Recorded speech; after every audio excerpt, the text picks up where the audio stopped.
नमस्कार। इस दिल से के एपिसोड में हम चर्चा करेंगे बिहार की। सभी को मालूम है कि हाल ही में बिहार में चुनाव हुए, असेंबली के चुनाव हुए और 14 को रिजल्ट आ गया। और जो पार्टी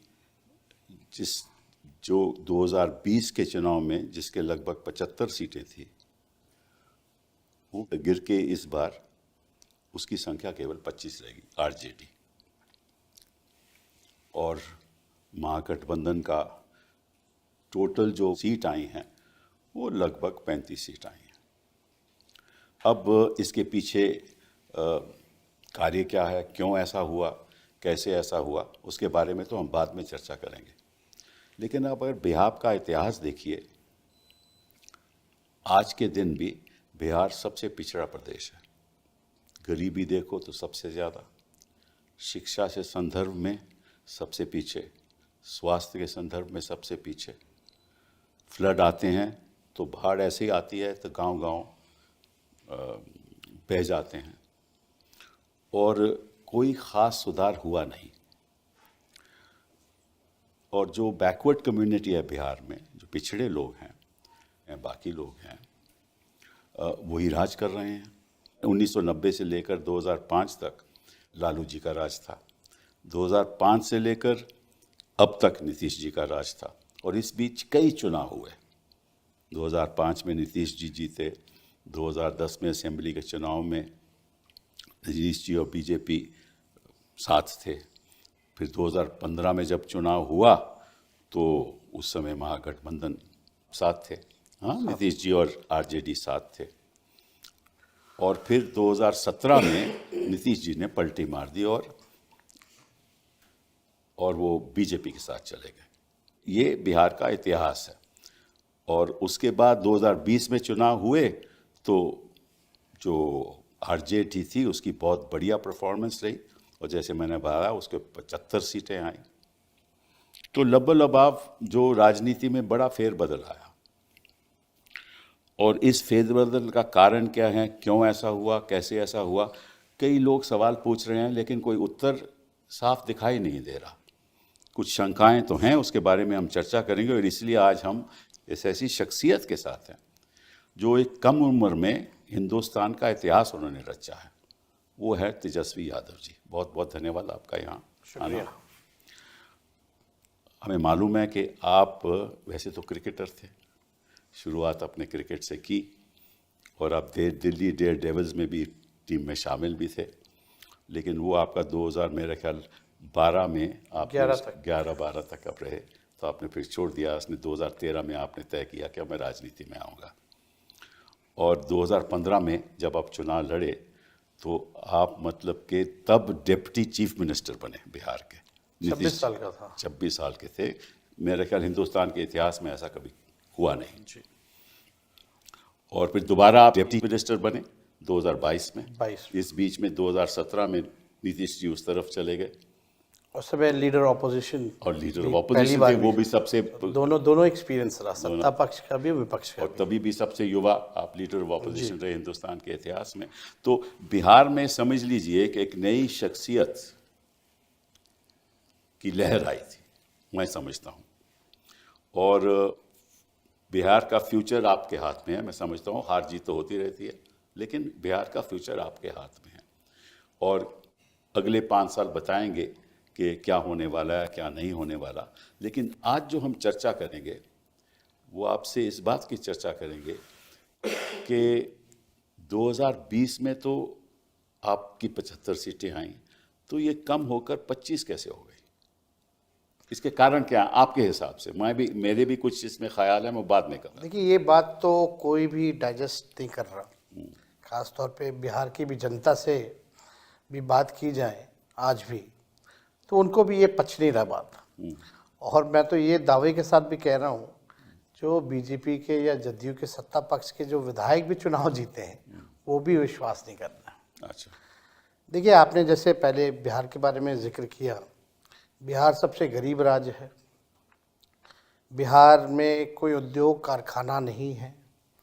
सबसे ज़्यादा बेरोजगारी है और सबसे ज़्यादा पलायन है। और ख़ास तौर पर अगर बात की जाए शिक्षा स्वास्थ्य के बारे में तो सबसे फिसड्डी राज्यों में से है। लेकिन बिहार की एक खूबी भी है कि बिहार देश का सबसे युवा प्रदेश भी है। तो तकरीबन 60% जो है युवा हैं। जो असल बिहार का जो मुद्दा पूरे चुनाव में था या कोई भी सर्वेज वगैरह भी दिखाई बेरोजगारी का था, तो बेरोजगारी। बेरोजगारी का था। और पेपर लीक हो, बेरोजगारी हो, करप्शन हो, क्वालिटी ऑफ एजुकेशन की बात हो, शिक्षा की बात हो, पलायन की बात हो। बिहार में 3 कारणों से लोग बाहर जाते हैं: पढ़ाई, दवाई और कमाई। जी हाँ। ये 3 कारण हैं, मुख्य कारण हैं। लेकिन 20 साल नीतीश कुमार जी ने रूल किया और 11-12 साल नरेंद्र मोदी जी प्रधानमंत्री, डबल इंजन की सरकार, जी हाँ, एक शुगर मिल चालू नहीं करा पाए। ठीक बात है। और कभी भी इन लोगों के ज़ुबान से बेरोजगारी, रोजगार या सकारात्मक बात, पॉजिटिव बातें बिहार के बारे में कभी भी इन्होंने नहीं कहा। अभी भी प्रधानमंत्री आए तो कट्टे और किसकी किसकी बातें उन्होंने की। लेकिन 2020 में सबसे पहले हमने ये घोषणा की थी कि अगर हम मुख्यमंत्री बनते हैं तो पहले कैबिनेट मीटिंग में पहला कलम अगर मेरा चलेगा तो 10 लाख नौजवानों को सरकारी नौकरी देंगे। लोगों ने बढ़ चढ़ करके जो है हम लोगों को सपोर्ट किया और केवल डिफरेंस जो था 20 में वो 12,000 वोटों का था, हमारे अलायंस में और उनके अलायंस में। और सीटों की तुलना कीजिए तो 12-14 सीटों का फर्क, जी हाँ, 12,000 जी हाँ, जी हाँ। बड़ा। तो बिलो 1000 वोट्स जो है हम कई सीटें जो हैं हारे हैं। और लेकिन जब हम 22 में दोबारा बने, आपका परसेंटेज 23% था उस समय भी। उस समय भी वोट हाईएस्ट परसेंट। सबसे ज़्यादा हाईएस्ट 23% हम ही लोगों था का उस समय भी हाईएस्ट था।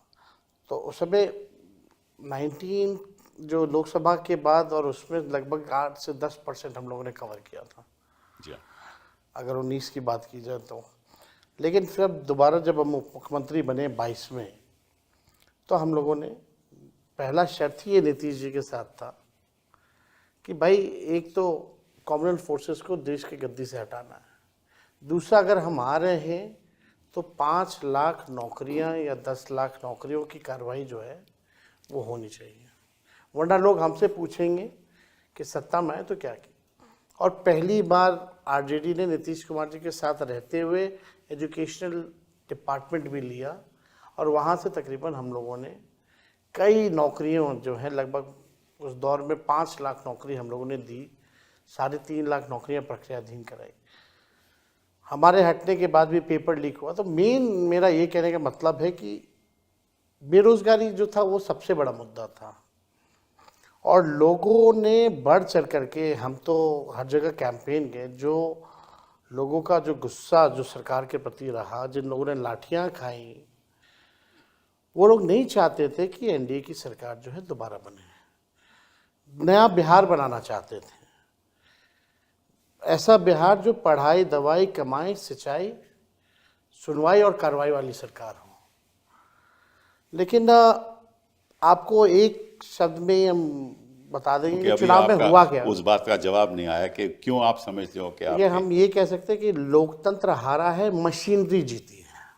लोकतंत्र हारा है, मशीनरी जीती है। मशीनरी जीती है। अच्छा, वो मशीनरी के कई पहलू हो सकते हैं। देखिए उसके मतलब जो चीज़ें जो उम्मीद लगाई जा सकती है कि भाजपा और ये लोग करेंगे, उन लोगों ने कोई भी चीज़ छोड़ा नहीं इस चुनाव में करने से।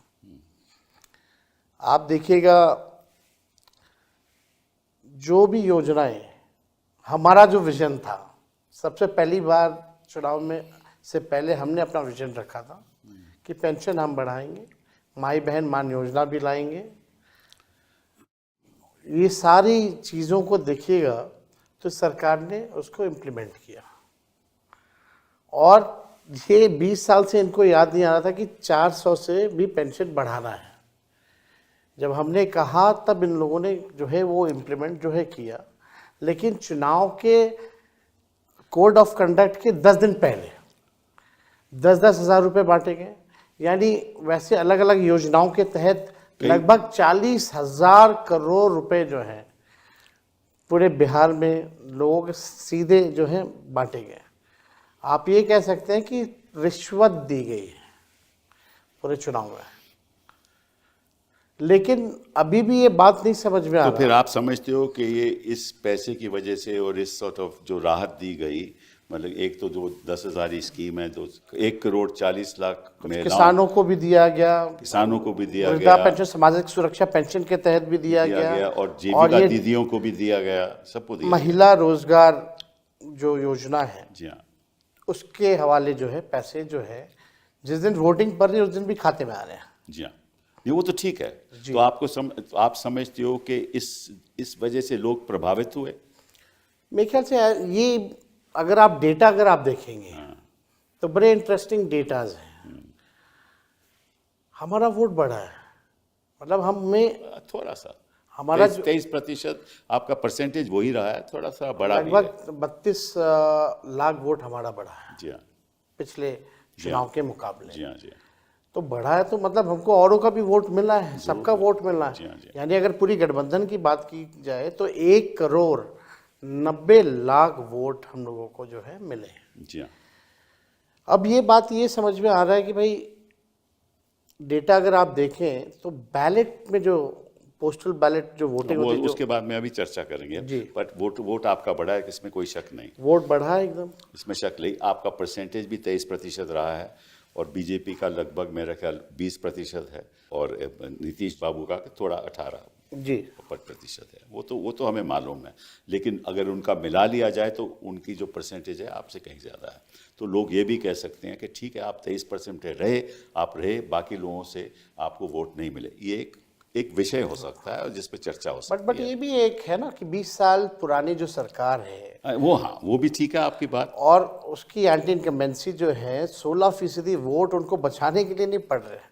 कभी भी अगर देखा गया है, अगर वोट की परसेंटेजेस बढ़े हैं तो वो बदलाव के लिए जैसे वोट पड़े हैं। बट अब बात पोस्टल बैलेट पे आती है। देखिए, जो पोस्टल बैलेट होते हैं वो उन्हीं लोगों के होते हैं जो सरकारी नौकरियों में हो, ठीक है ना। कोई शिक्षक इंस्पेक्टर होते हो, हैं, शिक्षक होते जो हैं, सर्विस में या होते सर्विस हैं, के लोग होते हैं, जो on army duty on election में लगना ठीक है होता ना। तो उनके और ये पढ़े लिखे लोग होते हैं। जी। तो मैं देख रहा था, यहाँ आंकड़ा देख रहा था कि अगर वहाँ देखा जाए तो शुरुआत में जो पोस्टल बैलेट के वोट पड़े हैं वो लगभग समझ लीजिए सबसे ज़्यादा आपको पड़े हैं। और उसको अगर हम कंस्टिट्यूएंसी में बदलाव लाएं तो 243 कंस्टिट्यूएंसीज में से जैसे 143 कंस्टिट्यूएंसी में आप लीड कर रहे हो जी। और 94 कंस्टिट्यूएंसी में एनडीए लीड कर रहा है और अदर्स 6।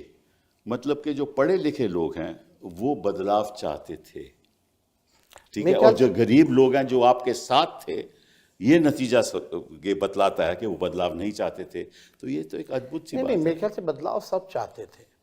अगर आप देखें तो ईवीएम बदलाव नहीं चाहता था, बैलेट बदलाव चाहता था। तो आप समझते हो कि ईवीएम में कोई गड़बड़ी है? देखिए, कोई वैसे साइंटिफिक प्रूफ नहीं है, लेकिन I can sense, I can smell कि अदृश्य शक्तियां जो हैं उन्होंने अपना काम किया। अच्छा, ठीक है, अभी सामने एग्जैक्टली नहीं आ पा रहे कि क्या हुआ है, लेकिन आने वाले समय में ज़रूर पर्दाफाश होगा। आप देखिएगा, जो इलेक्शन कमीशन पूरी बेईमानी के मोड में थी। इलेक्शन कमिश्नर जो है उन पर कोई कार्रवाई नहीं हो सकती। ये अमेंडमेंट भी आया बिल में। क्यों चेंज किया गया? यानी आप कुछ गड़बड़ करने वाले हो। आप देखिएगा सीसीटीवी जो रिकॉर्डिंग तो थी 45 दिन का कर दिया गया। क्या कारण था इसका? इलेक्शन कमीशन ने जो अनाउंस की जो डेट, ठीक योजना के पैसे मिलने के 3 घंटे बाद जो है वो कोड ऑफ कंडक्ट लगाया गया। जितने भी हमारी शंकाएं थी, कन्फ्यूजन जो था, कभी भी इलेक्शन कमिश्नर ने इसको क्लियर नहीं किया। हमारी जितनी शिकायतें थी उसको नहीं सुना गया। तो उसमें इलेक्शन कमीशन ने डिस्क्रिमिनेट नहीं किया। उत्तर प्रदेश से भी शिकायतें आए, उन्होंने नज़रअंदाज कर दिया। हरियाणा से आए तो हर नज़रअंदाज, जगह है। महाराष्ट्र से आए तो नज़र, तो वो तो बड़ा इक्वालिटी में है, वो मतलब कि वो सामान्य तरीके से आप ये कह सकते हैं बिहार चुनाव में लेवल प्लेइंग फील्ड नहीं था, कौन से चुनाव में लेवल प्लेइंग फील्ड थी? किसी आप में बताइए। नहीं होता। तो ये जो हालत जो बन रहे हैं, तो चुनाव का कोई मतलब नहीं रह गया, सब कुछ फिक्स्ड है। चलिए, आपको मैं एक आंकड़ा जो मेरे पास है वो आपको बताता हूँ, आपकी राय भी चाहता हूँ मैं, कि अगर जब असेंबली का इलेक्शन होता है, उससे पहले पार्लियामेंट होता है, फिर असेंबली का इलेक्शन हुआ, तो उसमें जो वोटों का अंतर होता है, हाँ, वो लगभग 3 से 6% तक बढ़ता है जी। और ये मैं आपको उदाहरण दे रहा हूँ, जैसे कि हरियाणा में हुआ 24 में पार्लियामेंट का इलेक्शन हुआ और फिर असेंबली का जब इलेक्शन हुआ तो जो वेट परसेंटेज जो बढ़ा वो केवल 6.2%, और झारखंड में भी वोट बढ़ा 3.5%, और महाराष्ट्र में बढ़ा 12.2%, और बिहार में बढ़ा 15.6%। मतलब कि 6 महीने के अंदर 15.6% की बढ़ोतरी हुई पॉपुलेशन में। पॉपुलेशन, ये कैसे हो सकता है? ये इसका मतलब ये हुआ कि किसी तरीके से वोटों की संख्या बढ़ाई गई। आपको हम ये बताना चाहेंगे, पहले वोट पड़ते थे बैलेट से भी, हाँ। तो शाम तक बता देते थे इलेक्शन कमीशन कि इतने परसेंटेज वोटिंग पड़ी है, इतने महिलाओं ने दिए, इतने पुरुषों ने दिए। इस बार तो महिला पुरुष का बताया ही नहीं, और उस दिन नहीं 2 दिन तक तो इन लोगों ने वोटिंग ही परसेंटेज नहीं बताया कि कितने वोट पड़े हैं एक्चुअली में। मेरे को प्रेस कॉन्फ्रेंस करना पड़ा, फिर भी बेशर्मी इतनी कि जो दूसरा फेज का चुनाव खत्म हुआ उसके साथ इन लोगों ने इकट्ठे दिया। तो ये छुपाने वाली बात मेरे को पची नहीं। अब हमको ये लगता है कि ये वोट बढ़ाने की जो एक बड़ी साजिश है, वोट बढ़ाना ये मतलब मशीन बढ़ाओ। मशीन कैसे बढ़ेगा? तो बूथ की संख्या बढ़ा दो। तो ये पूरा खेल जो है, बूथों को बढ़ाया गया। बूथ बढ़ेंगे तो स्वाभाविक रूप से मशीनें बढ़ेंगी, मशीनें बढ़ेंगी तो इनकी जो अभी तो हम कोई ऐसा एविडेंस नहीं ला सकते, but I can sense it कि कुछ गड़बड़ है, कि कुछ ना कुछ ये लोग करते हैं। अगर आप एक बूथ पे भी अगर 20 वोट मैनेज कर लो तो उसकी बड़ी संख्या हो जाती है। और इस बार हम लोगों ने कई सीटें जो हैं बहुत कम कम मार्जिन से भी हम लोग हारे हैं। तो लेकिन जो नतीजा जो आया, 200 से भी ऊपर सीटें एनडीए को आ रही हैं, ये कोई भी या महाराष्ट्र का हो, इसको कोई बाय नहीं कर सकता। सर्वेज भी होते हैं, सैंपल्स भी आते हैं, तो आप देखिएगा जितना बड़ा आपका जो वोट पड़े हैं आपके इस बैलेट में, उतने कितनी बड़ी एजेंसी हो उससे ज़्यादा तो यही तो मैं कह रहा हूँ, जो पोस्टल बैलेट से जो वोट हैं वो 1,77,000 लगभग, और जो सर्वे होता है लगभग वो 40,000 45,000 मैक्सिमम का सर्वे होता है। तो अगर सर्वे कहता था, सर्वे भी ये नहीं कह रहे थे कि इनकी 202 सीटें आएंगी 243 में, ये सर्वे भी नहीं ये कह रहा था।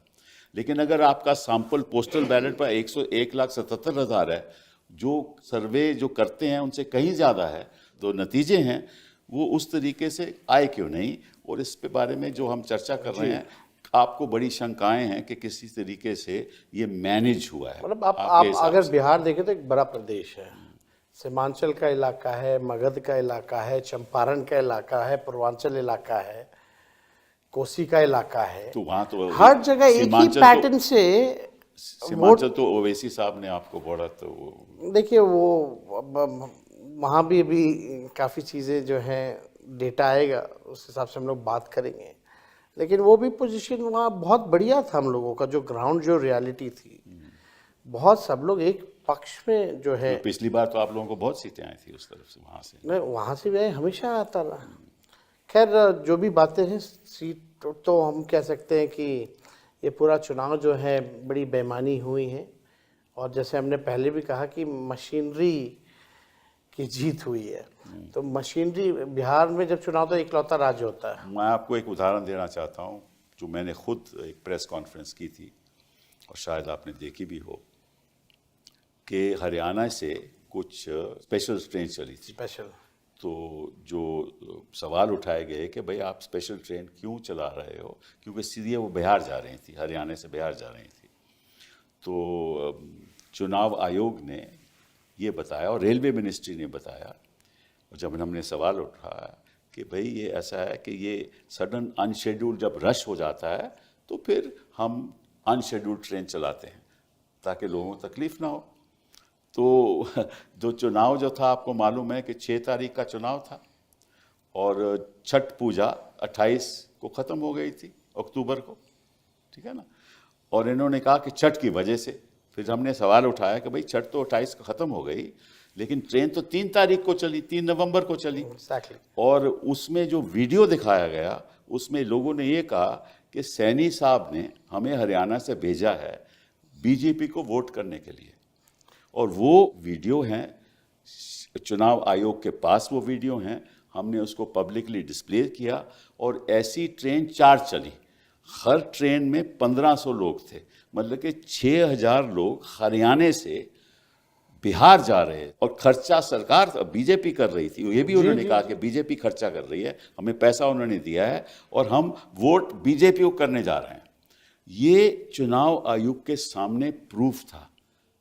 ना रेलवे मिनिस्ट्री ने कुछ उसके बाद कहा, ना चुनाव आयोग। अगर एक ही जगह से ऐसी ट्रेन चली हो तो मालूम नहीं कितनी जगह से कितनी ट्रेन चली। छठ में रेलवे मिनिस्टर ने घोषणा की थी कि 12,000 स्पेशल ट्रेनें चलाई हैं। अब पता नहीं डेटा कहाँ से लाते, 14,000 तो ट्रेन ही है पूरे देश में। अच्छा। और 12,000 जो है उन्होंने घोषणा की थी छठ में स्पेशल जो है वो ट्रेनें चलेंगी, और चली नहीं। लोग जो हैं टॉयलेट में ठूस ठूस करके आए, वो भी वीडियो है। अच्छा। और ये ठीक चुनाव से पहले ये ट्रेन जो है, जैसे आपने कहा, वो एकदम सत्य बात है। और केवल एक शहरों से ही नहीं, यही तो ना, कहीं से भी, बॉम्बे से, साउथ से, आपका कई जगहों से, नॉर्थ ईस्ट से, जहाँ भी बीजेपी की सरकार रही है वहाँ वहाँ ये काम जो है किया गया। तो इन लोगों ने किया है। अब बाकायदा उनको भाजपा का पट्टा दे करके, जी हाँ, खुद भाजपा के नेताओं ने कहा कि हमने टिकट कटवाया, पार्टी ने कटवाया है, लौटने का भी कटवाया है। चलिए मान लीजिए कि इतने लोग बाहर से आए, तो या तो खुद बीजेपी के लोग थे या पलायन की वजह से वो बिहार के वोटर थे। दो ही बातें हो सकती हैं ना। तो अगर तो पलायन की वजह से बिहार के वोटर थे तो आके उन्होंने वोट किया। देखिए, और अगर बीजेपी के वर्कर थे तो बहुत ही गंभीर बात है। ये तो है। लेकिन आप ये बताइए कपिल सर कि जो लोग बाहर पलायन करने गए हैं, वो लोग आकर के बिहार में इसलिए वोट देगा ना कि क्योंकि हमको बिहार छोड़ के ना जाना पड़े अगली बार से, या इसके लिए वोट देगा कि इनकी वजह से वो बाहर गए। जो भी मजदूर, जो भी पढ़ाई के लिए या दवाई के लिए, कमाई के लिए अगर बाहर जा रहा है, अगर वो वोट करने आता है तो वो बदलाव के लिए वोट करेगा, ताकि पलायन रुके, बेरोजगारी खत्म हो, उनको अच्छी शिक्षा मिले, अच्छी चिकित्सा मिले। ये तो ये बात सही है, पर लॉजिक एक समझ इसमें में और आया। मुद्दा है, इसमें और मुद्दा है कि अगर तो वो बिहारी है जो यहाँ वोट करने आ रहा है तो पहले वो छठ पे आएगा, छठ पे आएगा ना, छठ पे। तब तक तो वो वहीं होगा। एग्जैक्टली। तो ये ट्रेन तो 3 तारीख चल रही है। देखिए, दिवाली से लोगों का आना शुरू हो इसका जाता मतलब है। ये तो मतलब है ही नहीं, क्योंकि ये छठ पूजा के लिए तो नहीं आ रहे थे। ये तो 3 तारीख को ट्रेन चली, मतलब कि छठ पे नहीं आए वो, दिवाली सारा लोग का शुरू हो जाता है। ठीक है ना। तो फिर 3 तारीख को जब चली तो इसीलिए आए थे कि भाई, और वो कह रहे हैं बीजेपी को वोट करने आए थे, और चुनाव आयोग चुप है। तो इसका मतलब कि एक साझेदारी है। आपके हिसाब से क्या ये साझेदारी है, जैसे आपने कहा, चुनाव आयोग की, भाजपा की और सत्ता पक्ष के लोगों की, सबकी साझेदारी है? जितनी संवैधानिक संस्थाएं हैं सब आज के दिन में कॉम्प्रोमाइज हो रखे हैं। ये बात हम लोगों ने बार बार हर जगह कहा है।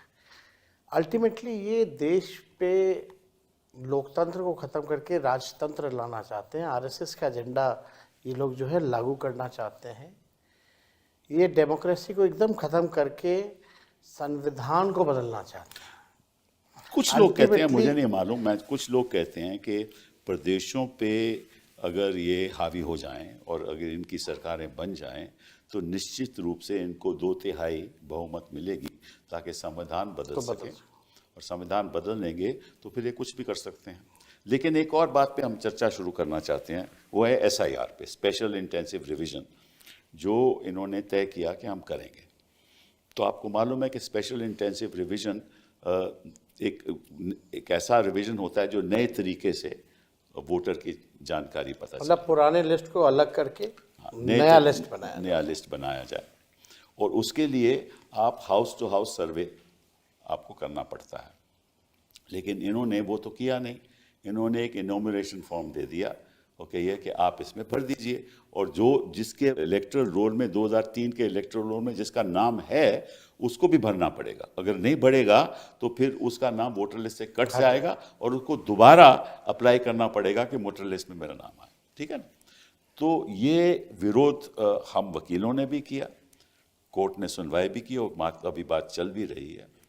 तो इससे हुआ क्या कि कई लोगों के नाम, लाखों लोगों के नाम कटे भी गए, और किसके नाम कटे इसकी जानकारी अभी आपको भी नहीं है, हमें भी नहीं है। और जानकारी कैसे मिले वो तो वक्त लगेगा। इस बीच तो नई सरकार बन गई, तो ये भी एक और तरीका था कि 2 महीने में इसको कराओ, और सभी को मालूम है कि 2 महीने में ये हो नहीं सकता। तो ये भी एक साझेदारी थी आपके हिसाब से? आपको याद है जब ये अनाउंस किया गया कि बिहार में SIR जो है लागू की जाएगी, उसके 2 दिन बाद ही हमने प्रेस कॉन्फ्रेंस करके इसका कड़ा विरोध किया, क्योंकि फरवरी में लिस्ट आया हुआ था और एक सामान्य प्रक्रिया है। जिनकी मृत्यु होती है उनका नाम काटा जाता है, जो 18 साल के ऊपर होते हैं उनका जुड़वाने का वो सालों पर चलता है, कोई ऐसा नहीं कि नया कोई बात है। फरवरी में एक लिस्ट आई हुई थी, और फरवरी और SIR का जो लिस्ट में जो डिफरेंसेस आप देखेंगे, मरे हुए लोगों का या अनट्रेसेबल लोगों का या डुप्लीकेसी की बात अगर की जाए तो बड़ा ह्यूज डिफरेंस था। आप तो सर केस लड़े, यू नो एवरीथिंग, लेकिन हमारा ऑब्जेक्शन ये था कि भाई उस दौरान SIR आप कर रहे हैं जब बिहार में फ्लड है। जो अपना जान बचाएगा, जो अपना घर बचाएगा, कि वो डॉक्यूमेंट जमा कराता चलेगा ब्लॉक ऑफिस। जी हाँ, बिल्कुल सही। तो सवाल तो एक तो टाइमिंग को लेके था, अगर आपको कराना था तो आप लोकसभा के बाद ही ये प्रक्रिया चालू कर देते हैं। और इंटरेस्टिंगली जो सबसे बात जो खटक के आई, कुछ दिन पहले इलेक्शन कमीशन ने ऑल पार्टी मीटिंग बुलाई थी बिहार के लोगों को, इसके बारे में कोई जानकारी नहीं दी। आप कम से कम पॉलिटिकल पार्टियों को लूप में ले लेते, डिस्कस कर लेते, और हम लोग भी सहयोग करते हैं। नहीं, 2 महीने में ऐसे की इतनी गहराई से कभी हो ही नहीं सकती। बिहार में ऐसे डॉक्यूमेंट जो SIR के लिए जो 11-12 जो डॉक्यूमेंट जो मांगे जा रहे थे 11-12, वो आप समझिए कि उनके पास है ही नहीं। कैसे होंगे? जो गरीब हैं। हाँ, वो कैसे होगा? गरीब के पास तो पासपोर्ट होगा नहीं। और जो गरीब आदमी है जिसके पास सरकारी नौकरी नहीं है तो उसका पेंशन का कोई वो नहीं होगा, कुछ भी नहीं होगा। तो ऐसे डॉक्यूमेंट मांगे। आप लोगों ने लड़ाई लड़ी तो कम से कम आधार कार्ड जो इंक्लूड हुआ। एक इंटरेस्टिंग बात बताऊं, बड़ी इंटरेस्टिंग बात है। 1919 में और 1935 में जो एक्ट बने, 1919 एक्ट और 1935, 1935 में, उसमें ये कहा गया कि इन लोगों को वोट देने का हक है। वो कौन लोग थे? जो सरकारी नौकरी में हैं, जिनको पेंशन मिलती है। और कौन लोग थे? जिनके पास घर है, मकान है। तो जो मतलब के एलिटिस्ट लोग थे, जिनके पास दस्तावेज थे, उन्हीं को वोट देने का हक था। तो ये इन्होंने जब कहा कि आधार को हम नहीं मानेंगे, और ये जो उन्होंने कैटेगरीज दी कि पासपोर्ट वाले लोग, पासपोर्ट वाले तो वही लोग हैं जो बाहर जाते हैं, जिनके पास पैसा है। फिर पेंशन वाले लोग जो नौकरी में हैं। इंटरेस्टिंगली आधार को पहले लिंक किया गया था, इलेक्शन कमिशन ने किया था। I know that, duplicacy. But अभी तो विरोध कर रहे थे ना कि आधार फिर बाद में आधार को मानते नहीं है। मतलब कि जो प्रक्रिया इंडिपेंडेंस से पहले चली आ रही थी कि किन किन लोगों को हक है वोट करने का, वही इंडिपेंडेंस के बाद बिहार में 2025 में हो रहा था। हमने विरोध किया कि बिल्कुल गलत है। ये इंक्लूसिव होना चाहिए। देखिए, इलेक्शन कमीशन का रवैया होना चाहिए कि जितने वोटर ज़्यादा हो उतनी अच्छी बात है।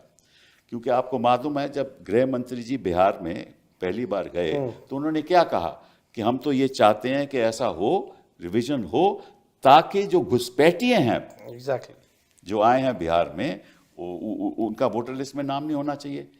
तो आप बताइए कि इसी एक घुसपैठिए का आपका नाम पता चला? वो तो इलेक्शन कमीशन ने कहीं कैटेगरी में भी नहीं रखा था, नहीं रखा ना। तो और ये ना ही फिर कुछ था। आप देखिए कि इससे पहले भी झारखंड का चुनाव हुआ, जी हाँ, वहां भी घुसपैठिया ही मुद्दा उठाया गया। बिल्कुल बिल्कुल। अब वहां क्या खत्म हो गए? हाँ, अब अमित शाह मोदी जी का ध्यान उधर नहीं जा रहा। करेक्ट। अब बिहार में चुनाव है तो घुसपैठियों की बात की जा रही है। और आश्चर्य लगता है हमको कि इलेक्शन कमीशन जब सुप्रीम कोर्ट में एफिडेविट करता है तब उसमें इसका जिक्र नहीं है, और उसके बाद भी प्रधानमंत्री वहां जाके घुसपैठिया की बात कर रहे हैं। अभी भी शुरू कर दिया अगर उन्होंने। आया है घुसपैठिया तो आपकी 11 साल से सरकार है, बिहार में 20 साल से सरकार है, क्या कर रहे हैं आप लोग? फिर सवाल तो ये अपने ऊपर खड़ा कर रहे हैं। लेकिन इनका तो पुराना ओल्ड फॉर्मूला है, डिवाइड एंड रूल, जो अंग्रेज़ों का था कि आप हिंदू मुसलमान करो, नफ़रत की भाषा इस्तेमाल करो, आप जो है लोगों में, समाज में तनाव का वातावरण पैदा करो। जो मूल प्रश्न है, जो एजेंडा है, पढ़ाई, दवाई, कमाई, सिंचाई, शिक्षा, स्वास्थ्य, सारी चीज़ें, ये सब अलग करो और हिंदू मुसलमान का माहौल बनाओ। और इसमें आज की जो गोदी मीडिया जो है, 70% हिंदू और मुसलमान पे इनका डेली एजेंडा, और इनका डेली जो शाम में जो प्रोग्राम कराते हैं 70% इस पे रहता है। कभी पढ़ाई के बारे में नहीं, देश के तरक्की के बारे में नहीं, गरीबी के बारे में नहीं। आजकल प्रश्न सरकार से नहीं पूछे जा रहे, विपक्ष के लोगों से पूछे जा रहे हैं, और कार्रवाई भी हो रही है तो विपक्ष के लोगों पर। अभी तो मैं समझता हूँ कि ये एक नया मॉडल है चुनाव जीतने का, जिसको हम कह सकते हैं नीतीश मॉडल। वो मॉडल क्या है कि 24 जून से लेकर आप अपने सारी जो आपकी जो राहत देने वाली प्लान्स हैं वो अनाउंस कर दो आप, और लोगों को पैसा देते जाओ, चाहे वो सामान्य प्रशासन विभाग का हो, ग्रामीण विकास विभाग का हो, श्रम संसाधन विभाग का हो, शिक्षा विभाग का हो, स्वास्थ्य विभाग का हो, कृषि विभाग का हो, खाद्य उपभोक्ता विभाग का हो। मतलब के सारे लगभग जो भी कर सकते हैं इन्होंने कर दिए। जैसे आपने कहा कि 40,000 करोड़ के इन्होंने राहत दी। और वेरी इंटरेस्टिंग बात यह है कि 3 अक्टूबर 2025 में स्वास्थ्य विभाग और शिक्षा विभाग में इन्होंने एक अजीब गजब सा इन्होंने फैसला लिया। वो ये है कि जो ANM का मानदेय 11,500 से बढ़कर 15,000 कर दिया, और शिक्षा सेवक तालीमी मरकज 340 से बढ़कर 12,000 कर दिया। अलग से सहायता ऋषि 10,000, मतलब कि जो 340 से 12,000, सहायता ऋषि 10,000। अगर ये घूस नहीं है, और ये किस दिन हुआ? ये 3 अक्टूबर को हुआ, और आपका चुनाव 6 अक्टूबर को है। और इस बीच ये पैसा आता रहा। 20 साल से इनको कुछ नहीं करना था। हाँ, इनके तरफ लेकिन नीतीश मॉडल ये हुआ कि आप 5 साल कुछ ना करो या 20 साल कुछ ना करो, और 3 महीने पहले ये सारी पैसे बांट दो, और अपनी ये 10,000 स्कीम से लोगों की महिलाओं इस बार 10,000 बांटा, अगली बार 20,000 दे दो।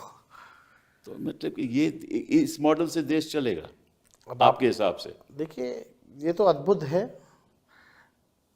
ठीक है, मैं ये मानता हूँ कि पहले सामाजिक न्याय का दौर था, अब आर्थिक न्याय का दौर है। तो आर्थिक न्याय का दौर में आप नौकरी की व्यवस्था करिए, आप कारखाने लगाइए, उद्योग लगाइए, शुगर मिल चालू कराइए, पेपर मिल, जूट उसके लिए तो पैसा नहीं है ना, उसके लिए तो पैसा ही नहीं। वो करना ही नहीं है इनको। ये वो तो कहते थे कि भाई अगर ऐसा करेंगे तो फिर लोग बाहर से जाकर कमाई कैसे लेंगे। पहली बार प्रधानमंत्री गए थे मोतिहारी, तो बोले यहाँ की चीनी का मिल हम चालू कराएंगे और उसी चीनी का चाय पियेंगे। 11 साल हो गया, पता नहीं। अगर प्रधानमंत्री अपने पुराने भाषणों को देखे तो उनको शर्म आना चाहिए बिहार आने में, जो बातें उन्होंने की है। तो अब पूरा सिस्टम आप देखिएगा, कोई जैसे पहले भी हमने कहा कि पूरे देश में ही अब ऑपोजिशन के लिए जो लेवल प्लेइंग फील्ड नहीं रह गया। इलेक्शन कमीशन उनके साथ है, मीडिया उनके साथ है, पूंजीपति उनके साथ है, सारी कॉन्स्टिट्यूशनल इंस्टीट्यूशंस उनके साथ हैं, जितने अधिकारी जो हैं। अब इसका यही मतलब है ना कि भाई आपने 10,000 आपने एक रिश्वत के तौर पे दिया वोट लेने के लिए, अब 5 साल ये भ्रष्ट अधिकारी और नेता जो भ्रष्ट हैं वो अब रिश्वत लेंगे। सही बात है। यही होना है भ्रष्टाचार। आप सीएजी की रिपोर्ट में आप देखिए 71,000 करोड़ का कोई हिसाब किताब नहीं है, इस पे कोई चर्चा नहीं हो रही है। कितने बार हमने लक्ष्य सदन तो ये है में, कि चुनाव जीतना है। मीडिया में इस बातों को हम लोगों ने उठाया। मीडिया कुछ जो नहीं सृजन घोटाला हुआ, ऐसा घोटाला पूरे देश में नहीं हुआ है। बड़ा इंटरेस्टिंग है। सरकार का खजाना सरकार के पास ही रहता है, सरकार के खाते में रहता है। ये सरकार का पैसा एक एनजीओ जो नकली बैंक बना करके रह रही थी उसके खाते में था। अच्छा। और जब सरकार को जरूरत पड़ती थी तो उससे ये लोग लेकर के पैसा वो करते थे। लेकिन उस घोटाले का भी कुछ नहीं हुआ अभी तक। नहीं, वो तो घोटाले का तो, क्योंकि ऐसा है ना कि भाई जो इनके पक्ष में है उनके तो कार्रवाई तो होगी नहीं। लेकिन मैं एक बात सोच रहा था कि जो उत्तर प्रदेश के चुनाव में 2027 में है ना, हाँ, है ना, 2027 में, अभी टाइम है, वो अभी तो 2025 पहले बंगाल का फिर ठीक है ना। तो उसका जो इंटेंसिव रिवीजन है वो अभी क्यों हो रहा है? क्योंकि उसके लिए तो अभी आपको 6 महीने 8 महीने भी आप कर सकते हो, तो उसका आप 2 महीने में क्यों कर रहे हो? इसके पीछे तो कुछ होगा नहीं, कुछ सोच ना होगी कुछ ना ये लोग कि जल्द से जल्द किया जाए।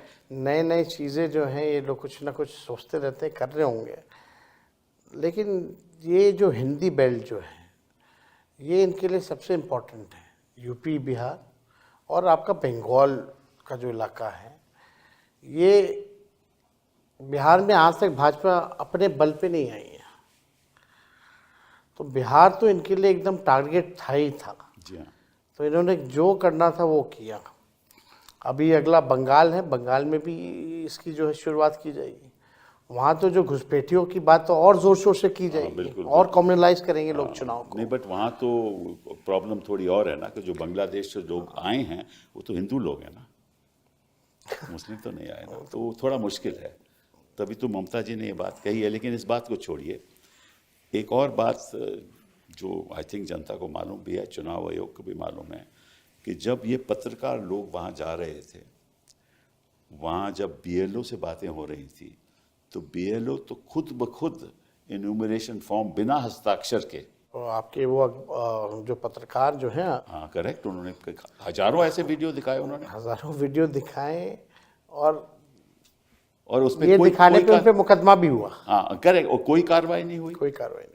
तो मतलब कि बीएलओ अपनी तरफ से जो मर्जी कर रहा था। और एक और बड़ी इंटरेस्टिंग बात है कि एक मिलिट्री का आदमी, आर्मी का आदमी पटना में आया, उसने अपनी बीवी से बोला कि चलिए जाकर हम अपना एन्यूमरेशन फॉर्म देते हैं। बीएलओ के पास गया, ये भी रिकॉर्डेड है, और बीएलओ कहता साहब हमने तो आपका फॉर्म दे दिया। उसने बोला कैसा दिया? इसलिए हमने दस्तखत कर दिए। तो आपने कैसे किए मेरे दस्तखत? हमने कर दिए। तो उसने बोला अच्छा फिर हम हल्फिया बयान लिखाओ। तो उसने हल्फिया बयान लिखाया और वो दस्तावेज अभी वीडियो में हैं। तो ऐसी ऐसी बातें तो हो रही बहुत हो रही थी। और इस और पे आपको मतलब भी कि पता है, ना कोर्ट का ही कोर्ट कार्रवाई। में जो राघोपुर के जिन लोगों को मृत घोषित कर दिया गया जी था, हाँ बिल्कुल, हम लोगों ने जो 10-12 लोग कोर्ट थे में उनको पेश हम लोगों किए। ने भेजा था, आप लोग सब लोगों के पेश सामने। किए गए। तो ये तो स्थिति थी।